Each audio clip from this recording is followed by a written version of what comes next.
ഏറ്റവും വലിയ റബ്ബർ നഴ്സറിയുടെ ഉടമയായ സാറാണ് നിൽക്കുന്നത്. സാറെ ഒന്ന് പരിചയപ്പെടുത്താമോ? എൻ്റെ പേര് Raju V Jose, Vadakkel rubber nursery. ഞാൻ 47 വർഷം ഈ ഫീൽഡിൽ വന്നിട്ട് ഞാൻ 14 വയസ്സുള്ളപ്പം റബ്ബർ നഴ്സറി തുടക്കമിട്ട ആളാണ്. ആഹാ. അപ്പോൾ ഇവിടെ ഇത്രയും നല്ല അമേസ്മെൻറ്റ് പാർക്ക് പോലെ ഉണ്ടാക്കാനുള്ള കാരണം എന്താ? അത് പ്രത്യേകിച്ച് എൻ്റെ ഒരു ഭവനം, എൻ്റെ വീട് പോലും ഞാൻ തന്നെ ഡിസൈൻ ചെയ്തിരിക്കുന്നതാണ്. എൻ്റെ വീട് അതെ.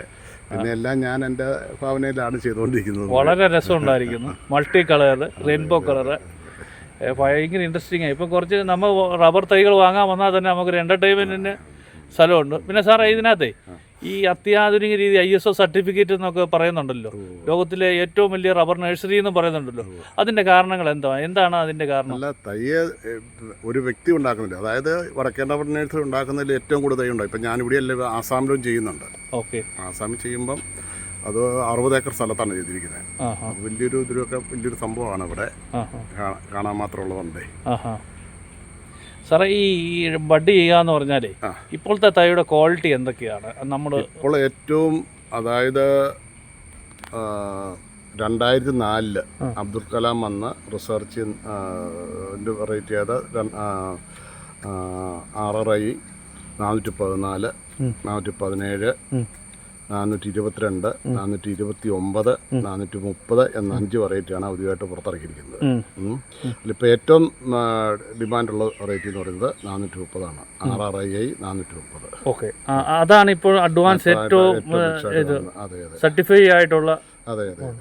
അപ്പോൾ ഇത് എത്ര വർഷം കൊണ്ട്? പക്ഷേ ആസാമിൽ ഞങ്ങൾ ചെയ്തുകൊണ്ടിരിക്കുന്ന RRIM 600 എന്ന് പറഞ്ഞ വെറൈറ്റിയാണ് ഇവിടെ ചെയ്യുന്നത്. അവിടുത്തെ കാലാവസ്ഥയ്ക്ക് അതാണ് നല്ലത്. ഇവിടെ 600 പണ്ടുണ്ടായിരുന്നു. പക്ഷേ ഇവിടുത്തെ ഈ മഴയുടെ കൂടുതലുകൊണ്ട് ഇല പൊഴിഞ്ഞു പോകും, ഉത്പാദനം കുറയും. സാർ, എന്നാണ് ഇത് തുടക്കം ഇടാൻ കാരണം? ഈ നേഴ്സറി ഇങ്ങനെ റബ്ബറിൽ ഒരു പരീക്ഷണം നടത്താമെന്നും അന്ന് ശാസ്ത്രീയമായ രീതിയിൽ ഈ കൃഷി ശരിക്കും പറഞ്ഞാൽ ഞാൻ കൃഷി എന്ന് പറയണത് 78-ലാണ്. അന്നൊരു 10-20 ഏക്കർ സ്ഥലം കുടുംബ സ്വത്തായിട്ട് കിടപ്പുണ്ട്. അതിനകത്തൊരു 3 ഏക്കർ സ്ഥലത്ത് പ്ലാന്റിങ് വന്നു. അപ്പം അതെനിക്കൊരു താല്പര്യം, കൃഷിയോട് ഭയങ്കര താല്പര്യമുള്ളൊരു വ്യക്തിയായിരുന്നു. അതുകൊണ്ടാണ് ഈ കൃഷിയിലോട്ട് വരാൻ കാരണം. സാറേ, ഇതിൻ്റെ ഈ ഞാനിപ്പോൾ കണ്ടത് നേരത്തെ പ്ലാസ്റ്റിക് കവറിനകത്തല്ലായിരുന്നു റബ്ബർ തൈകളുണ്ട്. ഇപ്പോഴത്തെ അത് ഇപ്പോഴും ഉണ്ടല്ലോ, അത് ഇപ്പോഴും ഉണ്ട്. പക്ഷേ ഇത് വളരെ ലൈറ്റ് വെയിറ്റ് ആയിട്ടുള്ള ഞാൻ കണ്ടു. മറ്റേത് പറയണ 6-7 കിലോ വരുന്നിടത്ത് ഇത് 1/2 കിലോ ആയി വരത്തുള്ളൂ വെയിറ്റ്. ചേട്ടൻ എന്നോട് പറഞ്ഞു തന്നായിരുന്നു, നമ്മൾ വീഡിയോക്കകത്ത് കാണിച്ചിട്ടുണ്ടായിരുന്നു. അതിൻ്റെ പല ഫസ്റ്റ് സ്റ്റെമ്മിൻ്റെ ഇത് കുരു കിളുത്തിട്ടിട്ട് അതിനകത്ത് 3 കുരു ഒരു അത് ഞങ്ങൾ ചെയ്യുന്ന ഒരു വർക്കാണ്. അത് അതിനകത്ത് ഏറ്റവും നല്ലതിനെ മാത്രം നിർത്തിയിട്ട് ബാക്കി കട്ട് ചെയ്ത് കളഞ്ഞിട്ട് അവത്തെ ബഡ് ചെയ്യുന്നു. പിന്നെ അത് കട്ട് ചെയ്യുന്നു, ഏറ്റവും നല്ല ക്വാളിറ്റി ഉള്ളതിനെ നിർത്തുന്നു, അവത്തെ ബഡ് ചെയ്യുന്നു, എന്നിട്ട് ഗ്രീൻ ഹൗസിൽ വെക്കുന്നു, അതിനെ സംരക്ഷിക്കുന്നു, അത് കഴിയുമ്പോൾ അത് കിളുക്കുന്നു. നമ്മൾ ബഡ് ചെയ്യുന്നത് 60 ദിവസത്തിന് ബഡിങ് കറക്റ്റ് ആയിരിക്കണം അല്ലേ? അതിലാണ് പെർഫെക്ഷൻ വരുന്നത്. അവിടെയാണ് സർട്ടിഫിക്കറ്റ് വേണ്ടത്. അവിടെ ശാസ്ത്രീയ, അതാണ് നഴ്സറിയുടെ വിജയം എന്ന് പറയുന്നത്. അതാണ്. എന്നിട്ട് നമ്മൾ ഇത്ര ഈ ബഡ് സ്റ്റെം ചെയ്തിട്ടേ എത്ര നാൾ കൊണ്ടാണ്? 22-ാം പൊക്കം അഴിച്ചുകൂടാം. പിന്നെ ഒരു 40-50 ദിവസം കട്ട് ചെയ്തിട്ട് സ്റ്റാൻഡാക്കി കെട്ടുന്നു. പിന്നെ 60-65 ദിവസത്തിൽ 1 സ്റ്റെപ്പ് വന്ന് നോക്കും. ഓക്കെ, അപ്പം സെയിലാകാം. ഏതാണ്ട് 100-120 ദിവസം ഉണ്ട് ബെസ്റ്റ് ഒരു റബ്ബർ ഉണ്ടാക്കാനാണ്. പക്ഷേ 1 വർഷം മുമ്പേ കുരു നട്ടിരിക്കുന്നതായിരിക്കും കേട്ടോ അത്. ഓക്കെ. സാറേ, അപ്പോൾ ഈ നമുക്ക് വാങ്ങിക്കാൻ നടാൻ വേണ്ടി പാകമാകാതെ എത്ര നാൾ കൊണ്ട് നമുക്ക് റെഡിയാക്കി എടുക്കാൻ പറ്റും? 8 മാസത്തോളം എടുക്കും നമുക്ക്. അങ്ങനെ ഗ്രീൻ ഹൗസ് വെച്ച് സംരക്ഷിക്കണം അല്ലേ? അപ്പോൾ സാറിന് ഞാൻ ഇവിടെ എല്ലാം നോക്കിയിട്ട് എല്ലായിടത്തും ഗ്രീൻ ഹൗസ് ആണ്. വീട്ടിൽ ഇതിലും കൂടുതൽ അവിടെ വേറെ ഞാൻ തന്നെ ഡിസൈൻ ചെയ്തൊരു സംഭവം എല്ലാവർക്കും തൈ കൊടുക്കാം.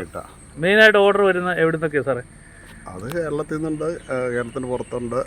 ഇപ്പോൾ സാധാരണ ചെറിയ 1 ഏക്കർ 1/2 ഏക്കറൊക്കെ ഉള്ള കർഷകരോട് എന്താ പറയുന്നത്? അവർ ക്വാളിറ്റിയുള്ള ഈ ശാസ്ത്രീയമായ ഈ വിജയിച്ച ഈ തൈകൾ തന്നെ വെക്കുന്നതല്ലേ അവർക്ക് നല്ലത്?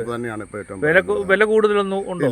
വില കൂടുതലില്ല. എത്ര രൂപയ്ക്ക് സാർ ഇത് കൊടുക്കും? 100 രൂപയ്ക്ക് കൊടുക്കും. 10 രൂപ കപ്പിൻ്റെ ഞങ്ങൾ അഡ്വാൻസ് ആയിട്ട് മേടിക്കും. 10 രൂപ തിരിച്ചു കൊടുക്കും. കപ്പ് തിരിച്ചു തരുമ്പോൾ തിരിച്ചു കൊടുക്കും. അപ്പോൾ ഓഫീസ് ഇവിടെ സാറേ, ഇവിടെ നമ്മൾ നല്ല തൈകൾ വേണം ബന്ധപ്പെടുന്ന കോൺടാക്ട് നമ്പർ, ഓഫീസ്, ഈ സ്ഥലം ഒന്ന് പരിചയപ്പെടുത്താവോ? ഇത് ശരിക്കും പറഞ്ഞാൽ പാലാ കൊടുങ്ങൂർ റോഡാണ്. പൂത്തളപ്പ് ജംഗ്ഷനിലാണ് നഴ്സറി പ്രവർത്തിച്ചു വരുന്നത്. ഇവിടെ ഞങ്ങൾ ഒരു 40 ഏക്കർ സ്ഥലത്ത് ചുറ്റുപാടുള്ളിടത്ത് ഞങ്ങൾ ചെയ്യുന്നുണ്ട് നഴ്സറി. സാറേ, നമുക്കൊന്ന് ഓഫീസിലോട്ട് ഒന്ന് അതും കൂടെ ഒന്ന് കാണിച്ചോട്ടെ ആൾക്ക്. ഓക്കെ. രാജു സാറേ, ഈ പാർക്ക് ഈ ഓഫീസില്ലേ, ഈ റബ്ബർ നഴ്സറി ഇത് ഇത്രയും മനോഹരമായിട്ട് ശില്പങ്ങളൊക്കെ വെച്ച് അട്രാക്റ്റീവായിട്ട് കളർഫുള്ളായിട്ട് ഉണ്ടാക്കാനുള്ള കാരണം എന്താണ്? അതപ്പം ചിലർ ചോദിക്കും എന്തിനാ ഇത്രയും കാശ് മുടക്കി. അങ്ങനെയാണ് ഞാൻ ചോദിച്ചിട്ട് ഈ സ്വർണ്ണക്കട എന്തിനാ ഇത്രയും ഭംഗിയാക്കേണ്ട ആവശ്യമുണ്ടോ? ഉണ്ടോ? ഇല്ല. അപ്പം ഒരു കർഷകനെ സംബന്ധിച്ചിടത്തോളം എനിക്ക് എൻ്റെ മനസ്സിൽ തോന്നിയത് ഞാനങ്ങ് ചെയ്യുന്നു. വരുന്നവർക്ക് സന്തോഷം. പിന്നെ അവർ മിക്കവാറും ആൾക്കാർ വരുന്ന ഫാമിലിയിലെ ആയിരിക്കും വരുന്നത്. അപ്പോൾ അവർക്കൊരു എൻജോയ് ചെയ്യാൻ ഫൗണ്ടനും ഉണ്ട് അല്ലേ? അതൊക്കെ ഞാൻ എടുത്ത് ഇത് മുഴുവൻ ഫൗണ്ടനാണ് കേട്ടോ. അപ്പം വരുന്നവർക്ക് പർച്ചേസ് ചെയ്യാനുള്ള ഒരു നല്ല എൻ്റർടൈൻമെൻറ്റ് അല്ലേ? അല്ല, അപ്പോൾ നിങ്ങൾക്ക് റബ്ബർ തൈകൾ വാങ്ങിക്കുമല്ലോ നന്നായിട്ട്. വടക്കേൽ നഴ്സറി വന്നു കഴിഞ്ഞ് കഴിഞ്ഞാൽ നല്ല ISO സർട്ടിഫിക്കറ്റുള്ള തൈകൾ കിട്ടും. ലോകത്തിലെ ഏറ്റവും വലിയ നഴ്സറി കാണാൻ പറ്റും. അതോടുകൂടി അമ്യൂസ്മെൻറ്റ് പാർക്ക്, ഒരു നല്ല എൻ്റർടൈൻമെൻറ്റ് ഫൗണ്ടനും, ഇവിടുത്തെ അടിപൊളി മൃഗങ്ങളും എല്ലാം ഉണ്ട്. അതുപോലെ ഞാൻ അവിടെ ഒരു സ്വാമിയുടെ ശില്പം കണ്ടു.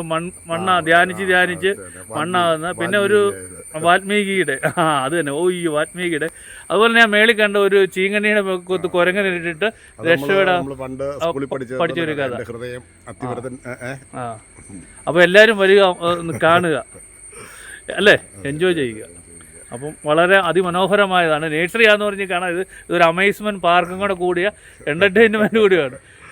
ഞാനോട് സാർ ഇത് പേ ചെയ്യണം, പേയ്മെൻ്റ് ഉണ്ടോ സാറേ? ഇത് ഈ കാണാൻ ഇത്രയൊക്കെ വില പൈസയൊക്കെ മുടക്കിയിട്ടേ ആൾക്കാരുടെ തന്നെ 25 വർഷം മുമ്പ് ചെയ്തതാ. അല്ല, പേയ്മെൻറ്റ് മേടിക്കുന്ന അങ്ങനെ ഒന്നുമില്ല, എല്ലാവർക്കും ഫ്രീ പാസ്സാണ് അല്ലേ? സാറിൻ്റെ ഒരു സന്തോഷം. ഓക്കെ, അപ്പോൾ സാർ നമുക്ക് ഓഫീസിൽ നിന്ന് കാണാം. ആണ് സാറിൻ്റെ ഓഫീസ്. ആ ഓഫീസിൽ പിക്ചേഴ്സ് ഉണ്ടോ? അടിപൊളി റബ്ബർ എസ്റ്റേറ്റിൻ്റെ പിക്ചറാണ് വെച്ചിരിക്കുന്നത്. അതുപോലെ ഇത് തന്നെ ഒരു എംബ്ലമാണ് അല്ലേ? അതിന്റെ ചുറ്റുവരം റബ്ബറിന്റെ ഇല. ഇത് സെൻട്രൽ VRN എസ്റ്റാബ്ലിഷ് 1978 അല്ലേ? അടിപൊളി എംബ്ലമാണ്. സാറിന്റെ ഈ റബ്ബർ കൃഷിയോടുള്ള വരയ്ക്കുന്നതാണ്.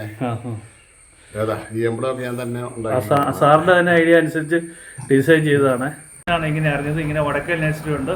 ഇവിടെയാണ് ആദ്യമായിട്ട് ശാസ്ത്രീയമായ രീതിയിൽ റബ്ബർ ബട്ട് ചെയ്ത് ഉൽപ്പാദിപ്പിക്കുന്ന ഏറ്റവും ഗുണനിലവാരമുള്ള റബ്ബർ തൈകൾ കർഷകർക്കും അതുപോലെ വലിയ വലിയ എസ്റ്റേറ്റിലോട്ടും കൊടുക്കുന്ന. അവർ കേരളത്തിൽ നിന്ന് വെളിയിൽ നിന്ന് തന്നെ ഒത്തിരി റബ്ബർ എവിടെ കൃഷി ചെയ്യുന്നുണ്ടോ വിദേശ രാജ്യങ്ങളിൽ നിന്ന് പോലും ഇവിടെ വന്ന് പഠിക്കാനും റബ്ബർ തൈകൾ മേടിക്കുവാനും ഇവിടെ വരുന്നുണ്ടെന്ന് അറിഞ്ഞ ശേഷമാണ് ഞാൻ ഇവിടെ വന്നത്. ISO സർട്ടിഫിക്കറ്റ് ഉണ്ട്. മുഖ്യമന്ത്രി AK ആൻ്റണി ഉദ്ഘാടനം ചെയ്ത് ഇത് വിപുലീകരിച്ച് ഉദ്ഘാടനം ചെയ്ത്. അതുപോലെ തന്നെ അമേസ്മെൻറ്റ് പാർക്ക് പോലെ ആണ് ഇവിടെ. വിസ്മയങ്ങളും ഉണ്ട് ഇവിടെ, കാഴ്ച വിരുന്നുകളുണ്ട്. ഒരു ഡൈനോസറ്, പൈലെ ഫൗണ്ടൻസ്, വരുന്നവർക്ക് ഒരു എൻ്റർടൈൻമെൻറ്റും ഉണ്ട്. എല്ലാവർക്കും ഒരു കുളിർമ നൽകുന്നുണ്ട്. ഇവിടെ വരുമ്പോൾ rainbow colour buildings, multi colour ഭയങ്കര അട്രാക്റ്റീവാണ്. അപ്പോൾ സാറ് ഇതിൻ്റെ അതുപോലെ ഗ്രീൻ ഹൗസുകൾ, പല ഗ്രീൻ ഹൗസുകൾ ഇങ്ങനെ തട്ടായിട്ട് ഇങ്ങനെ റോഡ് സൈഡിൽ നോക്കുമ്പോൾ കാണാം. അപ്പോൾ 1978 വടക്കേൽ റബ്ബർ നഴ്സറി എന്നൊരു സ്ഥാപനം ആരംഭിക്കുന്നത്. അന്ന് ഒരു 5 സെൻറ്റ് സ്ഥലത്താണിത് ആരംഭിച്ചിരിക്കുന്നത്. ഇന്നിപ്പോൾ ഏതാണ്ട് ആസാമിലും ഇവിടെയാണ് കൂടി ഏതാണ്ട് 100 ഏക്കർ സ്ഥലത്തോളം ഞാൻ നഴ്സറി നടത്തുന്നുണ്ട്. ആസാമിലിപ്പം സർക്കാരിൻ്റെ ഒരു സ്കീമാണ്. ഞാൻ ആഴ്ചയോടെ അവിടെ പോയി വന്നുകൊണ്ടിരിക്കുകയാണ്. ഇപ്പോൾ ഏതാണ്ട് ശരിക്കും പറഞ്ഞാൽ ഏറ്റവും നല്ല രീതിയിൽ തന്നെ തൈ ഉണ്ടാക്കുന്ന ഒരു പ്രസ്ഥാനമാണ് എൻ്റേത് എന്ന് എനിക്ക് അവകാശപ്പെടാൻ സാധിക്കുന്നുണ്ട്. റബ്ബർ ബോർഡിനൊക്കെ ഇപ്പോഴും അവിടെ എപ്പോഴും ഹെൽപ്പ് എനിക്ക് കിട്ടുന്നുണ്ട്. പിന്നെ നമ്മുടെ കാലാവസ്ഥയ്ക്ക് അനുസരിച്ച് ഇത് ഉള്ള തൈകളല്ലേ ഇപ്പോൾ? അതായത് നേരത്തെ നമ്മൾ ആദ്യമേ RRIM എന്നൊരു വെറൈറ്റി ഇവിടെ ഞങ്ങൾ ബഡ് ചെയ്യുന്നു. പക്ഷേ അത് നമ്മുടെ കാലാവസ്ഥയ്ക്ക് അനുയോജ്യമല്ല. പക്ഷേ എങ്കിലത് ആസാമിൽ ആ വെറൈറ്റിക്കാണ് ഏറ്റവും ഡിമാൻഡ്. അവിടെ കാലാവസ്ഥ പ്രശ്നമല്ല ഈ 600 ഇപ്പം RRI 430 എന്നൊരു വെറൈറ്റിയാണ് ഇപ്പം ഏറ്റവും കൂടുതലായിട്ട് സെയിൽ ചെയ്യുന്നത്. പിന്നെ 150 വെറൈറ്റി ഉണ്ട്. അതിന് അത്രയും അതിനും ഡിമാൻഡ് ഉണ്ട്. എങ്കിലും 430 ഇപ്പോൾ റബ്ബർ കൂടുതലായിട്ട് ശുപാർശ ചെയ്യുന്നത് ഞങ്ങളും. ഈ റബ്ബറിലെ ശാസ്ത്രീയമായ പഠനം നടത്തിയാൽ ഉൽപാദനശേഷി കൂടുമെന്ന് സാറിന് എങ്ങനെ തോന്നാനുള്ള ഐഡിയ? അല്ല, പാലുൽപാദനം കൂടണമെങ്കിൽ റബ്ബറിന് ഒരു 300-350 രൂപ കൂടുതൽ റബ്ബർ ഉൽപാദനം കൂടും. കാരണം ഇപ്പം ഇത് ഒരു തരത്തിലും ആൾക്കാർക്ക് മുതലല്ല. 200 രൂപ എന്ന് പറയുന്നത് ഒരു തരത്തിലും മുതലല്ല. അപ്പോൾ സാധനത്തിൻ്റെ എല്ലാം വില കൂടുന്നതനുസരിച്ച് റബ്ബറിനും വില കൂടിക്കൊണ്ടിരിക്കുകയാണ്. ഇതിനോട് സംരക്ഷിക്കാൻ ആൾക്കാർ കൂടുതൽ മുമ്പോട്ട് വരും. ഇവിടെ കോൺടാക്ട് ഓഫീസുമായിട്ട് നമുക്ക് ഓർഡർ ചെയ്യാനോ ഡീറ്റെയിൽസ് ഒക്കെ പഠിക്കാനോ ഒക്കെ വരുന്നവരുണ്ടല്ലോ. അപ്പം ഇത് മേടിക്കാൻ വരാനൊക്കെ കോൺടാക്ട് നമ്പർ എങ്ങനെയാണ് സാറേ? 9656140160. ബൾക്കായിട്ട് ഓർഡർ ചെയ്യാൻ പറ്റും അല്ലേ? എന്തോ? ബൾക്കായിട്ട് ഓർഡർ ചെയ്യാൻ. ഞാൻ ഹാരിസിന് HML-നൊക്കെ ഞാൻ സപ്ലൈ ചെയ്യുന്നത്. ഓക്കെ. എവിടെയാണ് എത്തിച്ചു കൊടുക്കുമോ അതോ അവർക്ക് ഇത് എത്തിച്ചു കൊടുക്കും. അക്കൗണ്ടിലോട്ട് പേ ചെയ്താൽ മതി ആയിരിക്കും അല്ലേ? അപ്പം ഇവിടുന്ന് ലോറിയിൽ എത്തിച്ചു കൊടുക്കുമായിരിക്കും. അതിന് ഇതെങ്ങനെ നടുന്ന രീതി സംരക്ഷണം എങ്ങനെയാണ് ഇത്? ബുദ്ധിമുട്ടുള്ള ഒരു കാര്യമല്ല, അത് വെറും സിമ്പിളായ കാര്യമാണ്. എത്ര ഡിസ്റ്റൻസ് വേണം അങ്ങോട്ടും? ഒരു ഏക്കർ സ്ഥലത്ത് 200 തൈയാണ് പ്ലാൻ ചെയ്യാറുള്ളത്. 200 തൈ പ്ലാൻ ചെയ്യാൻ പറ്റും. 15 അകലമാണ് സാറിന് പറയുന്നത്. ഒരു തയ്യെന്ന് ഒരു തയ്യിലോട്ട് 15 അടി അകലം. അതുപോലെ തന്നെ വെക്കാവുന്നത് 200 തയ്യ്. പിന്നെ കൊണ്ടൂർ ലൈൻ, അതായത് 20-10 ചെരിവുള്ള സ്ഥലത്ത് 20-10 അങ്ങനെ സ്ഥലത്തിന്റെ ആ ഒരു ഷേപ്പ് അനുസരിച്ചാണ് നമ്മൾ ഡിസൈൻ ചെയ്യുന്നത്. ഡിസ്റ്റൻസ് അല്ലേ? ഇതിന്റെ വളപ്രയോഗങ്ങളോ? വളപ്രയോഗം പറയണേല് ശരിക്കും പറഞ്ഞാൽ 10-10-4 എന്നൊരു പിന്നെ വളമാണ് ചെയ്യുന്നത്. ഏത് മണ്ണാണ് ഇതിന് ഏറ്റവും നല്ലത്? നമ്മുടെ ഇവിടുത്തെ മണ്ണാണ് ഏറ്റവും നല്ലത്. കുഴി പോലത്തെ മണ്ണ്. കുഴിയല്ല, ചരല് കൂടിയ മണ്ണാണ്. പിന്നെ തണുപ്പധികം പാടില്ല. ഓക്കെ. ഇപ്പൊ സാറേ ഈ കേരളത്തില് വേറെ ഏത് സംസ്ഥാനത്താണ് ഇപ്പൊ റബ്ബർ ഉള്ളത്? ഇവിടുന്ന് ഇപ്പം പിന്നെ തമിഴ്നാട്ടിലുണ്ട്, കർണാടകയുണ്ട്, പിന്നെ വടക്ക് സംസ്ഥാനം. വേറെ നേഴ്സറി സാറിന് ഈ കേരളത്തിൽ വേറെ എവിടെയാ ഉള്ളത്? ഇതാണ് മെയിൻ. പാലാണ് റബ്ബറിന്റെ കേന്ദ്രം.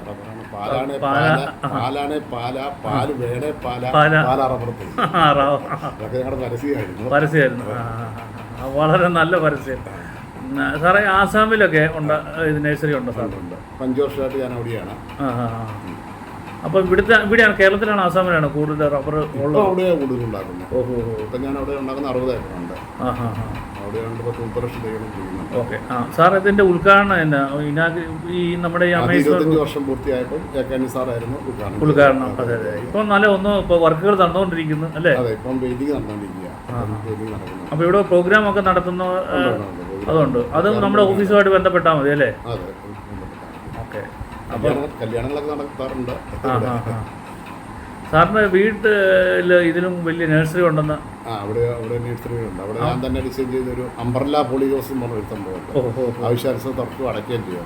അതാകുമ്പോഴത്തേക്ക് ആവശ്യത്തിന് ചെടിക്ക് റബ്ബർ തൈകൾക്ക് ഈ റബ്ബർ തൈയെ സംബന്ധിച്ചോളം മഴ കൂടി നിൽക്കുന്ന സമയത്ത് ഇതിന്റെ കിളുത്ത് വരുമ്പോൾ മുഴുവൻ അഴുകി പോകും. അപ്പൊ അതിനെ സംരക്ഷിക്കാൻ വേണ്ടിയിട്ട് ഇവിടെ ഞങ്ങളിപ്പോഴും പ്ലാസ്റ്റിക് ഇടുന്നുണ്ട്. പക്ഷെ അവിടെ ഞാൻ സ്ഥിരമായിട്ട് സംവിധാനം ചെയ്തിട്ടുണ്ട്. സാറേ അപ്പോൾ ഈ റബ്ബർ തൈകൾക്ക് നല്ലത് മഴയാണോ വെയിലാണോ നല്ലത്? രണ്ടും കൂടെ വേണം. മിശ്രിത കാലം. ഓവർ മഴയും പാടില്ല, ഓവർ വെയിലും പ്രശ്നമില്ല. സാർ റബ്ബർ ഉൽപ്പാദിപ്പിച്ച് അങ്ങനെ പ്രൊഡക്റ്റ് ഉണ്ടാക്കുന്നില്ല? അഗ്രികൾച്ചർ ഇതിന് റബ്ബർ മാത്രം. അപ്പം ഏറ്റവും ക്വാളിറ്റി കൂടിയ ഗുണനിലവാരമുള്ള റബ്ബർ വേണമെങ്കിൽ ശാസ്ത്രീയമായ പഠനങ്ങൾ നടത്തി വർഷങ്ങളായി റിസർച്ച് റബ്ബർ ബോർഡിന് അംഗീകാരമുള്ള ISO സർട്ടിഫിക്കറ്റ് ഉള്ള ക്വാളിറ്റി ഉള്ള തൈകൾ വേണമെങ്കിൽ ഈ വടക്കേൽ റബ്ബർ നഴ്സറി വരിക. അതായത് ലോകത്തിലെ ഏറ്റവും വലിയ റബ്ബർ നഴ്സറി വേറൊരു രാജ്യത്തും ഇല്ലല്ലോ ഇത്രയും വലുത്. ഉള്ള രാജ്യങ്ങളിലെല്ലാം തന്നെ ഇവിടെ വന്നിട്ടുണ്ട്. റബ്ബറുള്ള രാജ്യങ്ങളിലെ ആൾക്കാർ എൻ്റെ ഡയറക്ടറോ അല്ലെങ്കിൽ എൻ്റെ ചെയർമാനോ ഇവിടെ വന്നിട്ടുണ്ട്. അപ്പം ഈ നല്ല നിലവാരമുള്ള റബ്ബർ തൈകൾ വേണമെങ്കിൽ ഇവിടെ വരിക, ഇവിടെ കോൺടാക്ട് ചെയ്യുക. രാജു വി ജോസ് മാനേജിങ് ഡയറക്ടറാണ്, ഇതിൻ്റെ ഓണറാണ്. അതുപോലെ തന്നെ മോഹനുണ്ട് ഈ ഫീൽഡിലോട്ട്. പറഞ്ഞു പുള്ളി നല്ലതായിട്ട് എന്നെ എക്സ്പ്ലെയിൻ ചെയ്തു തന്ന് ഇതിൻ്റെ ഗ്രീൻ ഹൗസ് എങ്ങനെയാണ്, അതിൻ്റെ പ്രോസസ്സിങ് എങ്ങനെയാണ്, ബഡ് ചെയ്യുന്നത് എങ്ങനെയാണ്, അതൊക്കെ എന്നെ ഡീറ്റെയിൽ ആയിട്ട് എക്സ്പ്ലെയിൻ ചെയ്ത് തന്നു പറഞ്ഞു. അപ്പം വളരെ സന്തോഷം സാറേ. അപ്പം ഞാൻ കോൺടാക്ട് നമ്പർ ഡിസ്ക്രിപ്ഷനിൽ ഇട്ടേക്കാം. അപ്പോൾ സാറേ താങ്ക് യു. ഈ പിക്ചറിൻ്റെ ഡീറ്റെയിൽസ് സാറ് പറയാമെന്ന് പറഞ്ഞില്ലേ? സാറൊന്ന് പിക്ചർ ഒന്ന് നോക്കാം. അത് വടക്കേൽ റബ്ബർ നഴ്സറി. ഒത്തിരി കുട്ടികളുണ്ടല്ലോ സാറേ. ഇത് യൂണിഫോം ഒക്കെ ഇട്ട് റബ്ബർ തൈകളൊക്കെ പിടിച്ചിട്ട് ഇത് അടിപൊളിയായിട്ട് നിൽക്കുന്നത്. സാറേ ഇതെന്താണെന്ന് പറഞ്ഞേ സാറേ? ജെ മർഫി എന്ന സായിപ്പാണ് ഇന്ത്യയിൽ റബ്ബർ കൃഷി ആരംഭിച്ചത്. അത് നമ്മുടെ ഏന്തയാർ കൂട്ടിക്കൽ ഭാഗത്താണ് ഇദ്ദേഹം റബ്ബർ കൃഷി എസ്റ്റേറ്റ് സ്ഥാപിച്ചത്.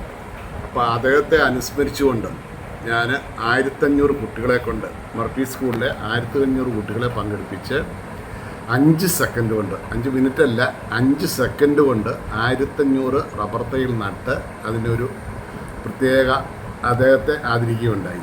ഉൽപാദനക്ഷമതയുള്ള തൈകൾ, കരുത്താർന്ന തൈകൾ, അഴകാർന്ന തൈകൾ കണ്ണടച്ചും കണ്ണു തുറന്നും വിശ്വസിക്കാവുന്ന സ്ഥാപനമാണ് രാജു വി ജോസ് മാനേജിങ് ഡയറക്ടറായിട്ടുള്ള നമ്മുടെ വടക്കേൽ റബ്ബർ നഴ്സറി. പ്രവർത്തന സമയം എപ്പോഴാണ് നമുക്ക് വരേണ്ടത് ഇവിടെ നേരിട്ട്? രാവിലെ 8 മണി മുതൽ 5 വരെ. ഞായറാഴ്ച ദിവസം ഉണ്ടോ? ഞായറാഴ്ചയില്ല. വെബ്സൈറ്റിൽ www.വടക്കേൽ റബ്ബർ നഴ്സറി എന്ന് ടൈപ്പ് ചെയ്താൽ നിങ്ങൾക്ക് ഡീറ്റെയിൽസ് ഇതിൻ്റെ കിട്ടുന്നതാണ്. ഓക്കെ, ഇത് ലോകത്തിലെ ഏറ്റവും വലിയ റബ്ബർ നഴ്സറി എന്ന് പറയാൻ കാരണം എന്താണ്? ഏറ്റവും കൂടുതൽ റബ്ബർ തൈകൾ നമ്മൾ ഉൽപ്പാദിപ്പിക്കുന്നതും പിന്നെ ഇതുപോലെ ഒരു ആംബിയൻസും അമ്യൂസ്മെൻറ്റ് പാർക്ക് രീതിയിലാണ് ഇതിൻ്റെ ഒരു നിർമ്മിച്ചിരിക്കുന്നത്. അതകത്തേക്ക് പോയി കഴിയുമ്പോൾ നമുക്ക് കാണാൻ പറ്റും. എന്നേക്കാൾ കൂടുതൽ എൻ്റെ പപ്പ വരും പറഞ്ഞു തരുന്നതായിരിക്കും. ഏറ്റവും കൂടുതൽ തൈകൾ ഉൽപ്പാദിപ്പിക്കുന്ന നമുക്ക് വേൾഡ് റെക്കോർഡെല്ലാം കിട്ടിയ ഒരു നഴ്സറിയാണിത്. ലോകത്തിലെ ആദ്യത്തെ ISO സർട്ടിഫൈഡ് നഴ്സറിയാണിത്. എൻ്റെ ഡാഡി 8ാം ക്ലാസ് ആയപ്പോഴത്തേക്ക് ഈ ഫീൽഡിലേക്ക് ഇറങ്ങി തുടങ്ങിയൊരു സംരംഭമാണിത്. ബാക്കി ഫാദർ വന്ന് അപ്പോൾ നമുക്ക് ഒന്ന് കാണാമല്ലോ അല്ലേ? തീർച്ചയായിട്ടും നമുക്ക് കാണാം. താഴോട്ട് ഇങ്ങനെ ഗ്രീൻ ഹൗസിനകത്തോട്ട് ഇറങ്ങുകയാണ്. അതിമനോഹരമായല്ലോ. ആവശ്യത്തിന് ലൈറ്റ് അല്ലേ? ആവശ്യത്തിന് വെട്ടം, സൂര്യപ്രകാശം ക്രമീകരിച്ചിരിക്കുക അല്ലേ? മഴയിൽ നിന്നും വെയിലിൽ നിന്നും അല്ലേ? അത്ര മനോഹരമാണ്. ഇവിടുന്ന് ഏതൊക്കെ സ്ഥലത്തോട്ട് കൊണ്ടുപോകുന്നുണ്ട് ചേട്ടാ? ഇവിടെ ഇപ്പം Kannur Harrison Malayalam estate, Cheruvally estate, AVT group, അങ്ങനെ ഏറ്റവും ഗുണനിലവാരമുള്ള റബ്ബർ തൈകൾ അല്ലേ? കട്ട് ചെയ്തിട്ട് ഇനി ബഡ് ചെയ്തതാണ് ഇത്. ബഡ് ചെയ്തതാണ്. ഇനി അത് കിളുത്ത് വരണം അല്ലേ? ആ സെക്ഷനാണ് ഈ കാണുന്നതൊക്കെ. ഇത് കണ്ടോ? ഇതാണ് കമ്പ്. ഇതിനെന്നാ പറയുന്നത്? റൂട്ട് ട്രെയിനറിനകത്ത് വെച്ചിരിക്കുക അല്ലേ? ഈ ഒരു ബാസ്ക്കറ്റിനാണ് റൂട്ട് ട്രെയിനർ എന്ന് പറയുന്നത്. ഒന്ന് എടുത്ത് കാണിക്കാവോ? Root trainer. ഇതിനകത്ത് എന്തൊക്കെയാ ഉള്ളത്? ചകിരിച്ചോറ് മാത്രം. ഓക്കെ. ഈ കമ്പ് ഇത് ഒരു റബ്ബർ കുരു ഇട്ട് ഒരു തൈ വളരും. അതിലേക്ക് നമ്മൾ ബഡ് ചെയ്ത് പിടിപ്പിക്കുന്നതാണ്. ബഡ് ചെയ്തതാണോ? ഇത് വെറൈറ്റീസ് 430. ബഡ്ഡിംഗ് പോയിന്റ് ഏതാണ് ബഡ് ചെയ്തിരിക്കുന്നത്? ഈ ഒരു പച്ചപ്പ് കാണുന്നത്. അതാണ് ബഡ് ചെയ്തത് അല്ലേ? ബഡ് ചെയ്യുന്ന ഭാഗം. അതായത് 3 റബ്ബർ കുരു ഇട്ടിട്ട് ഏറ്റവും നന്നായിട്ട് കരുത്തുള്ളവനെ നിർത്തിയിട്ട് ബാക്കി അപ്പോൾ അതിന്റെ ഇതാണ് കമ്പാണ് ഇതല്ലേ? അതിൽ നമ്മൾ ബഡ് ചെയ്ത് പിടിപ്പിക്കും. ഇതാണ് ഫസ്റ്റ് സ്റ്റേജ് അല്ലേ? കട്ട് ചെയ്ത ശേഷം റബ്ബർ തൈ വളർന്നു കയറിയതാണ്. കണ്ടോ? ആ ബഡ്ഡേന്ന് ഇതാണ് പുതിയ ക്വാളിറ്റി ഉള്ള റബ്ബർ തൈ വളർന്നു കയറിയത്. കണ്ടോ? ഇതാണ് ഇതിൻ്റെ സെക്കൻഡ് സ്റ്റേജ്. ഇതാണ് അടുത്ത സ്റ്റേജ്. റബ്ബർ തൈ വളർന്നു നിൽക്കുന്നത്. കേട്ടോ? ഇഷ്ടം പോലെ എല്ലാം ശരിക്ക് വിരിഞ്ഞ് നല്ല സൂപ്പറായിട്ട് നിൽക്കുന്നു. കണ്ടോ? ഈ പരുവത്തിലല്ലേ കൊടുക്കുന്നത്? ലേശം കൂടെ മൂത്തിട്ടേ ഉള്ളൂ. ലേശം കൂടെ ആയാലേ ഉള്ളൂ നമുക്ക് കൊടുക്കുകയുള്ളൂ അല്ലേ? കണ്ടോ? മനോഹരമായിട്ട് കണ്ടോ?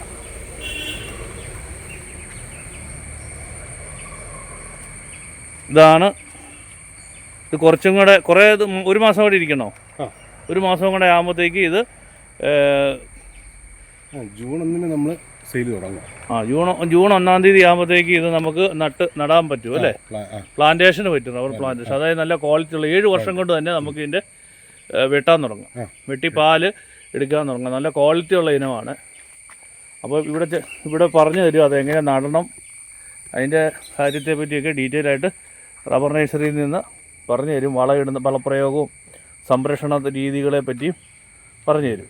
ഇതാണ് തേർഡ് സ്റ്റേജിൽ. ഇവിടെ അടിപൊളിയായ ആംബിയൻസാണ്. റബ്ബർ തൈകൾ വാങ്ങാൻ വരുന്നവർക്ക് തന്നെ ഇവിടെ നല്ല കൗതുക കാഴ്ച വിസ്മയം ഒരുക്കിയിട്ടുണ്ട്. ഇവിടെ വളരെ മനോഹരമായ കണ്ടോ ആംബിയൻസിൽ ഇത് മരങ്ങളും ട്രീകളും ഒക്കെ നട്ട് പിടിപ്പിച്ച ഒരു അമേസ്മെൻറ്റ് പാർക്കൊക്കെ പോലത്തെ ആംബിയൻസാണ് ഇവിടെ റബ്ബർ തൈ വാങ്ങുന്നതോടൊപ്പം തന്നെ നമുക്കിവിടെ റിലാക്സേഷനും അതുപോലെ കൗതുകമായ കാഴ്ചകളും ഉണ്ട്. അതിമനോഹരമായ കാഴ്ചകളാണ്. ഉണ്ടോ? അമേസ്മെൻറ്റ് പാർക്കിനെ അനുസ്മരിപ്പിക്കുന്ന അടിപൊളിയാണ്. കണ്ടോ? അടിപൊളി വർക്കുകൾ നടന്നുകൊണ്ടിരിക്കുന്നു. സൂപ്പർ.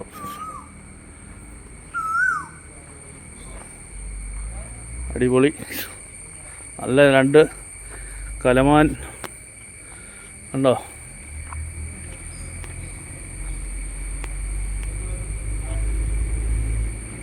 ഇത് മനോഹരമായ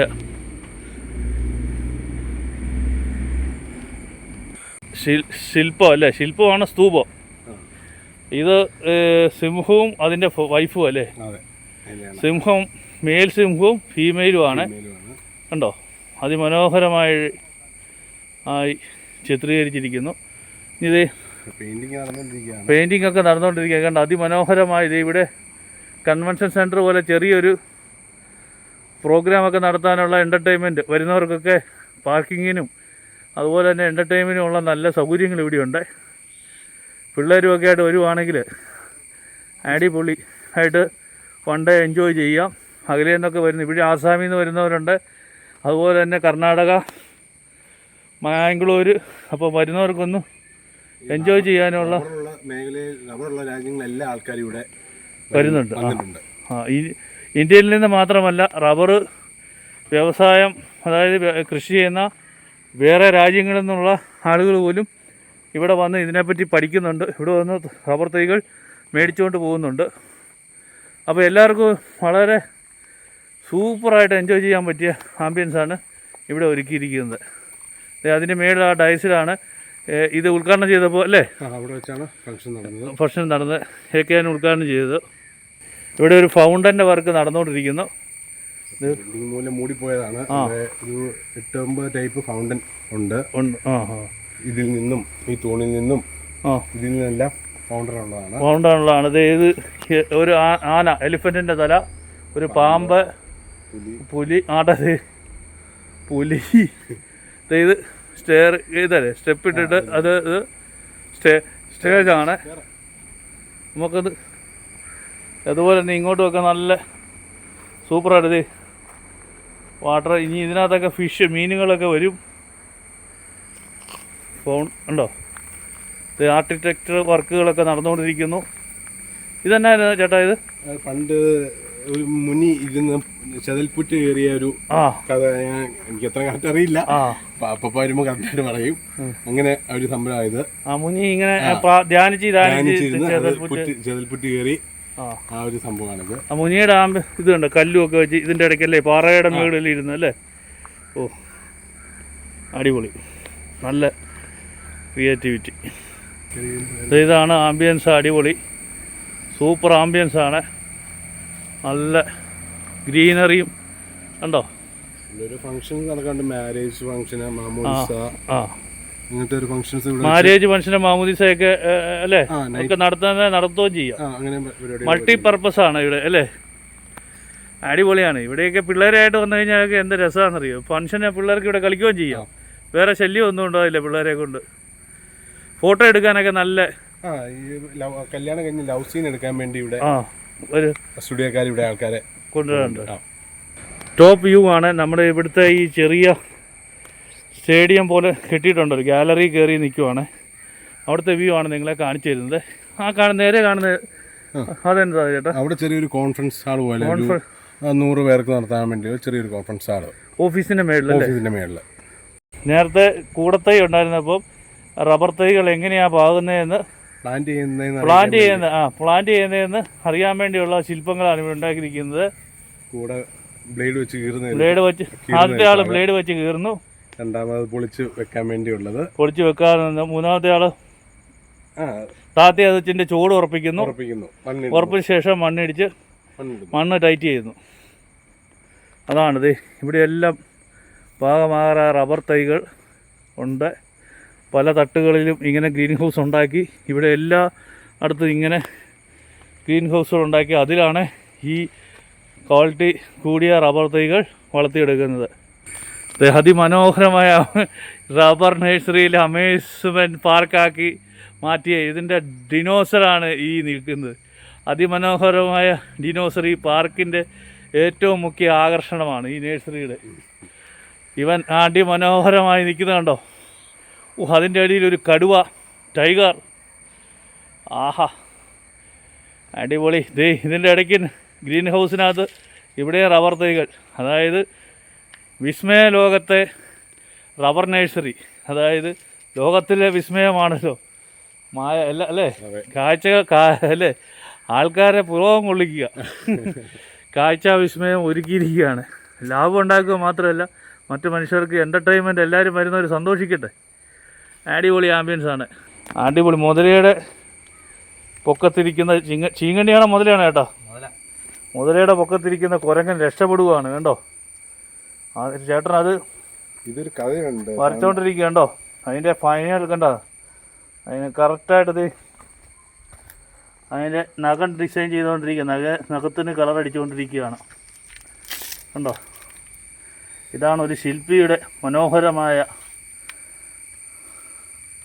കണ്ടോ ആ കണ്ണിലോട്ട് നോക്കിക്കുക, അവൻ്റെ ആ നിസ്സഹായ, അവൻ പേടിച്ചായിരിക്കുന്നത്. കണ്ടോ ആ കുരങ്ങൻ്റെ കണ്ണ് കണ്ടോ, വിസ്മയം, അവന് പേടിയാ. ഇനി മുതലെങ്ങാനും വിഴുങ്ങാനാണോ അല്ലേ, ഇത് കൊല്ലാനാണോ തിന്നാനാണോ എന്നുള്ളതാണ്. ഇതിന്റെ കഥ എങ്ങനെയാ ശരിക്കും അറിയാം? അടിപൊളി. ഇവിടെ പാർക്ക് റെഡി ആയിക്കൊണ്ടിരിക്കുന്നു. അങ്ങനെ ഒരു അത്തിപ്പഴം മണ്ടി ഇതൊരു കഥയുണ്ട്. ആ പണ്ടത്തെ ഒരു കഥയല്ലേ? ഹൃദയം അത് തന്നെ. ആ ഹൃദയം ഇരിക്കുന്നത് മരത്തിന്റെ പൊത്തിലാന്ന് പറഞ്ഞ ആ ഒരു പഴയ ഒരു കഥയാ. അപ്പം തിന്നാൻ പറഞ്ഞ് ആ മരത്തിന്റെ പൊത്തി എടുക്കണമെന്ന് പറയും.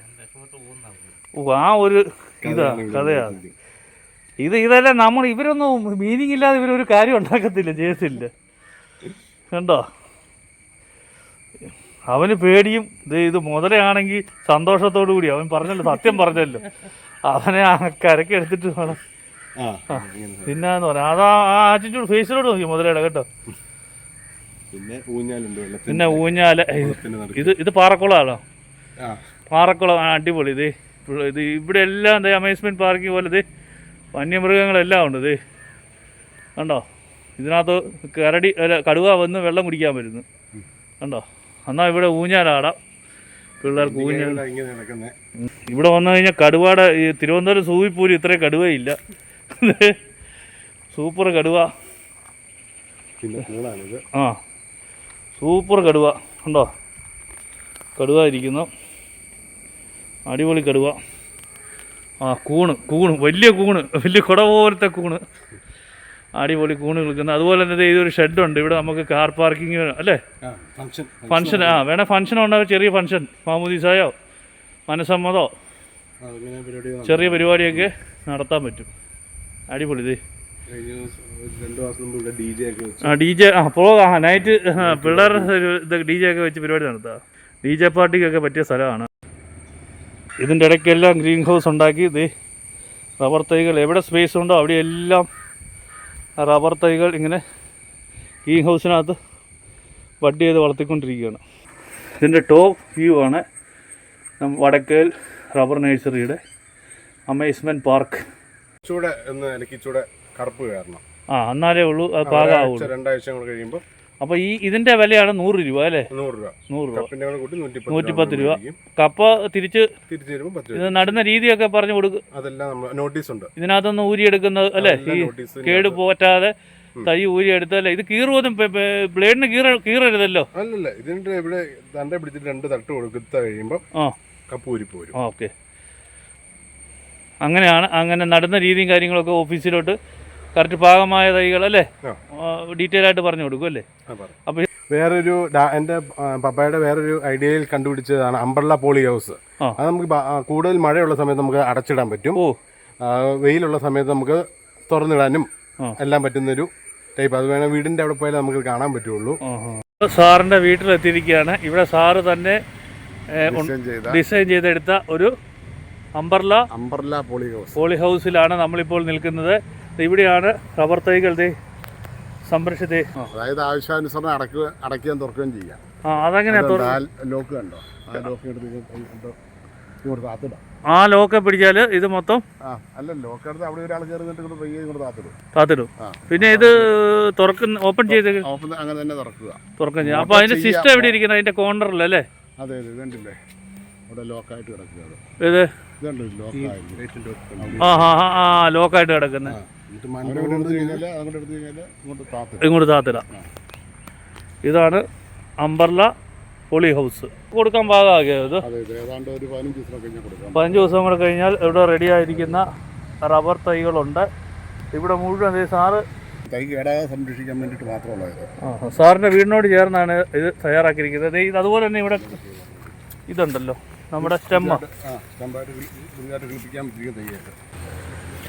അപ്പോൾ ഈ സ്റ്റേജിൽ ഈ തയ്യ് കേട്ടോ ഇങ്ങനെ കിളുത്ത് വരും തയ്യ് അമിതമായിട്ട് അതായത് 3-4 ദിവസം മഴ പെയ്ത് കഴിഞ്ഞാൽ ഇത് അഴുകിപ്പോകും. അതിനെ സംരക്ഷിക്കാൻ വേണ്ടിയിട്ടാണ് നമ്മൾ ഈ പ്ലാസ്റ്റിക് ഇട്ടിരിക്കുന്നത്. പ്ലാസ്റ്റിക് ഇത് താത്തിടുമ്പം തൈ നനയാതിരിക്കുക എന്നുള്ളതാണ് ആവശ്യം. ഓക്കെ കേട്ടോ നനയാതിരുന്ന തൈക്ക് കേട് വരത്തില്ല. ഓക്കെ, അത് നമ്മൾ ബഡ് കിളുത്ത് വരുമ്പോൾ അല്ലേ? കിളുത്ത് വരുമ്പോൾ അപ്പോൾ അത് വളരെ സൂക്ഷിക്കണം അല്ലേ? ഇതിൻ്റെ നഴ്സറി പിള്ളേരെ പരിപാലിക്കുന്ന പോലെ തന്നെ. അതുകൊണ്ട് അല്ലേ നഴ്സറിയിൽ അതുപോലെ എപ്പോഴും നോക്കാൻ ആൾ വേണം. എങ്ങാനും ഈ ഷീറ്റ് പൊങ്ങിപ്പോയാലോ അല്ലേ? ഇതല്ല ഇത് പിന്നെ ഇത് ഫിക്സറായിട്ട് നിൽക്കുന്നതാണ്. സാറേ ഈ പ്ലാസ്റ്റിക് കപ്പിൻ്റെ പേരെന്നാണ് ശരിക്കും? ഇതിനകത്ത് എന്നാണ് ഈ വെച്ചിരിക്കുന്നത്? ലൈറ്റ് വെയിറ്റ് ആണല്ലോ. ലൈറ്റ് വെയിറ്റ് ആണ്, ചരിച്ചോറാണ്. ചരിച്ചോറാണ്. ഇത് എത്ര ദിവസം കൊണ്ട് ഇങ്ങനെ ബഡ് ഇങ്ങനെ ആയി വരുന്നത്? ഇത്ര ആയി വരുമ്പോഴത്തേനും പറയണത് 7 മാസത്തോളം ആകുന്നുണ്ട് ഇത്. ആണോ? വരുമ്പോൾ അപ്പോൾ നമ്മൾ പറിച്ച് വെച്ച് ഇനി ഇത് 2 മാസം സെയിലാകും. സെയിലാവും. ഇത് 2 മാസം മുമ്പ് പറിച്ച് വെച്ച്. ബഡ് കിളുക്കാൻ എത്ര നാൾ എടുക്കുമെന്ന് പറഞ്ഞ്? ബഡ് കിളുക്കാൻ ബഡ് ചെയ്ത് മുട്ടിക്കാൻ 12-13 ദിവസം കൊണ്ട് ബഡ് കട്ട് ചെയ്ത് വെച്ച് വെക്കും. മണ്ട മോള് കട്ട് ചെയ്ത് കഴിഞ്ഞാൽ 15 ദിവസം. ഓക്കെ, ഇത് 7 മാസം നിന്നതിൻ്റെയാണ് മേള് കട്ട് ചെയ്യുന്നത്. 7 മാസം നിന്നതിനാണ്. അതായത് 3 റബ്ബർ കുരു ഇതിനകത്ത് കുഴിച്ചിടും. ആ റബ്ബർ സാധാ റബ്ബറിന്റെ 3 കിളുത്ത് കയറുന്നു. അതിനകത്ത് ഏറ്റവും ഗ്രോത്ത് റേറ്റ് ഉള്ളവനെ നിർത്തിയിട്ട് ബാക്കി ഗ്രോത്ത് റേറ്റ് കുറഞ്ഞവന്മാരെ കട്ട് ചെയ്ത് കളയും. അതായത് ചെറുത് കേടുള്ളതൊക്കെ എടുത്ത് കളയും. എന്നിട്ട് അതിനകത്ത് ഏറ്റവും ആരോഗ്യമുള്ള ഏറ്റവും കരുത്തുള്ള ബഡ് ചെയ്ത് അത് അവനെ കട്ട് ചെയ്ത് ബഡ് ചെയ്ത് നിർത്തും. അപ്പോൾ 2-3 ദിവസം ബഡ് എപ്പോഴും ഈ ചെറിയ ബഡില്ലേ അത് കിളുത്തുന്ന എത്ര ദിവസം കൊണ്ട് കിളുത്ത് വരും?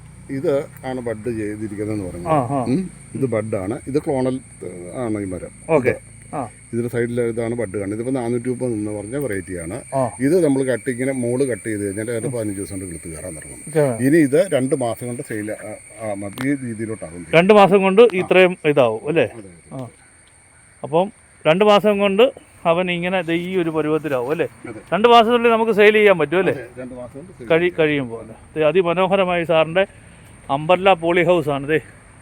ആവശ്യത്തിന് വെട്ടവും ആവശ്യത്തിന് മഴയും അമിതമായി മഴ നനയാതെ അതുപോലെ തന്നെ ഇത് അംബർല പോലെ തന്നെ തുറക്കുകയും അടയ്ക്കുകയും ചെയ്യാവുന്ന സാറ് തന്നെ വികസിപ്പിച്ചെടുത്ത ഒരു ടെക്നോളജിയാണ് ഇത്.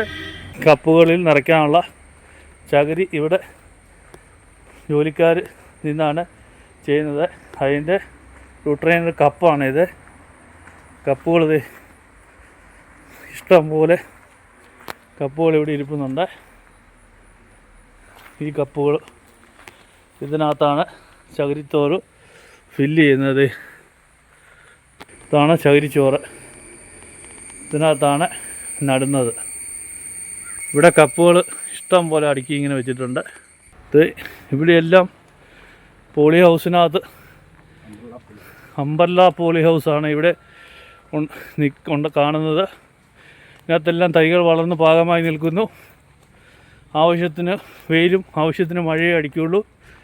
നല്ല രീതിയിലാണ് റബ്ബർ തൈകൾ സംരക്ഷിച്ചിരിക്കുന്നത്.